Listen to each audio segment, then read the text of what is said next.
Welcome, folks. Today, the topic of interest is how to use visualization properly. So, yes, I titled it How to Use Visualization Properly, meaning there is an improper way to use visualization which can lead you down a down spiral. If anything, it will actually discourage you more than being helpful. So, we're going to talk about how to use it so that it is helpful to meeting your agenda. So, the first thing is, why is visualization effective? So, why does it work? Now, the reason visualization works is simply because your mind can't tell the difference between what's vividly imagined and what's actually experienced. So your mind can't tell the difference. To it, both are exactly the same. A vividly imagined experience is reality. So it's kind of like this. It's kind of like when you have a nightmare. When you have a nightmare, have you ever noticed that your body physically responds as though the thing is happening? It's viscerally responding. Like you have a nightmare, and then you wake up in a cold sweat, you're shaking, you're as though like, yo, something bad is happening. I'm in fight or flight mode right now because your mind thinks it's happening. Fun fact and story, this weekend, I was chatting to one of my friends, Han, and we're talking about, and Nino as well, we're talking about dreams. It was a really funny conversation. So we're talking about, like last year or the year before, we went to one of my friends who's called Taf, his bodybuilding show. So of course I arrived like to the venue late. So it was the night before. They booked the hotels. I hadn't booked a hotel, so I thought, well, I'm sharing with somebody.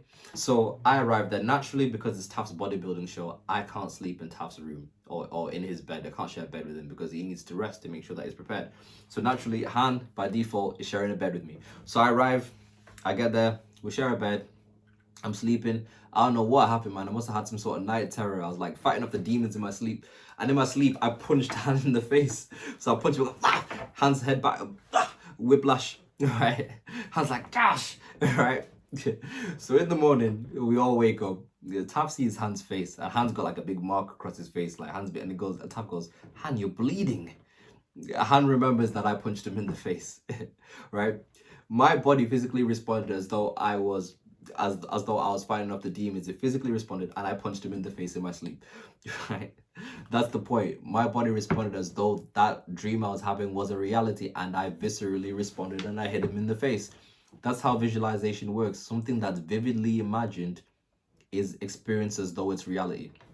Now, where a lot of people go wrong with visualization is that they only visualize the end goal. So they only see themselves, you're drinking from the coconut with the twirly straws in Bali, with lots of people in bikinis feeding them grapes and whiting leaves. You're only seeing the good end. You're only seeing the good end, but what you fail to visualize and what you fail to see is the process that leads you to the desired end.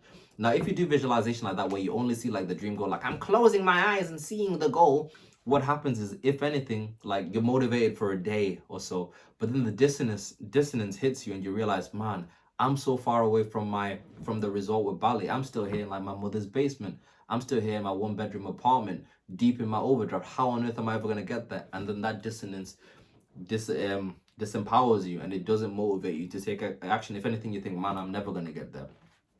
The correct way to visualize is you want to begin seeing yourself taking the steps and fulfilling all the little steps that will get you to the end result. Seeing yourself doing the hard work, seeing yourself feeling what it's going to feel like doing the hard work.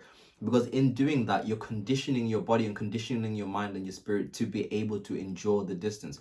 Because the biggest problem that you'll face in like making your dreams happen is being consistent in doing the hard work, in making it happen, in doing the things. Because your limiting beliefs will come in like, oh, I can't stick to this. I can't wake up at 5 a.m. I'm tired. I'm too busy, right? Like all these limiting beliefs are going to come in and they're going to stop you from taking action to do things. So in you visualizing yourself, doing the hard work, taking the steps, taking courses, staying up late to do the research, applying for help for whatever you need, that's going to condition you to be able to do the hard work.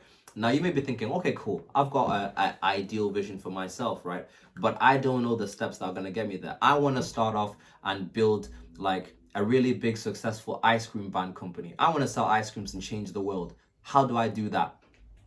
What do I visualize to do that? Okay, what are the steps? Well, the first thing then is you first of all need to become a student of the thing that you want to do. So you want to study, right? You want to study. So you want to try to find people who've done the thing that you want. You want to start taking classes. You want to start speaking to different ice cream van drivers, right? How did they get into the business? Maybe you want to start applying for a part-time job in an ice cream van and sell ice cream and see what it's like. You want to start researching and studying the thing. Find somebody who's been successful in the thing that you want to be successful in, and then visualize yourself taking the steps. Now, naturally, of course, things may change. Naturally, the steps may be different because times are different, things are always changing. But you want to start off there.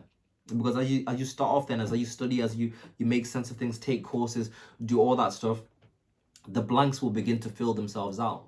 But the most important thing is that you are a student of this thing, the thing that you want. You study it, you graft it, and then you see yourself taking steps. You see yourself doing the action. You see yourself coming back after work and putting in the work. You see yourself, putting out your flyers, promoting yourself, talking to people. Visualize all that stuff, because that's going to condition you to be able to take action and do the thing that you want.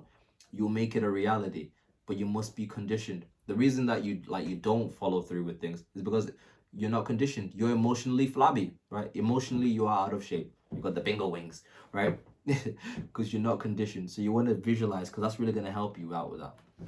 And then along with visualization, one key component, which should be obvious, but I'll say it, is that as you're visualizing yourself seeing the steps, you want to start actually taking action and doing the steps.